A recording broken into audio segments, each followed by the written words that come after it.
This is not correct.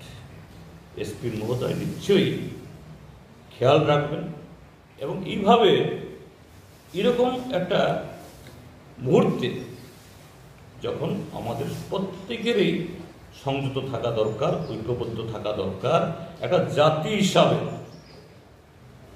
তখন কিছু police অফিসারের এরকম একচক্ষু ব্যবহার এটা যেন না হয়। এরও কিন্তু তাহলে ভবিষ্যৎ খারাপ হবে, ভবিষ্যৎ ঠিক হবে না, এরও জবাবদিহি তাদের করতে হবে। কাজেই এইটুকু কথা বলে এবং আপনাদের মাধ্যমে উত্তর ত্রিপুরা জেলা এবং ধর্মনগরের সমস্ত অংশ নাগরিকদের কাছে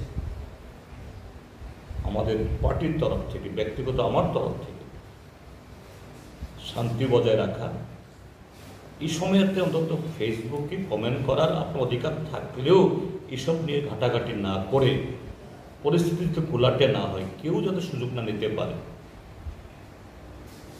এই জন্য প্রত্যেকে যেন সংযত থাকে এবং পুলিশ যেন নিরপেক্ষভাবে তার দায়িত্ব পালন করে।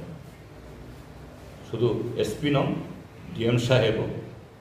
এবং আবারও আমি আপনাদের মাধ্যমে আমাদের মাননীয় অধ্যক্ষ মহোদয়, তিনি সাংবিধানিকভাবে আমাদের রাজ্যের বিধানসভা তথা এই আইন তৈরির যে সর্বোচ্চ মন্দির, তার অভিভাবক, এবং এখানেও তিনিও যা হয়ে গেছে হয়ে গেছে, কিন্তু এই ক্ষেত্রেতে সেরকম ভূমিকা তিনি পালন করেন, এই অনুরোধ আপনাদের মাধ্যমে রাখবেন।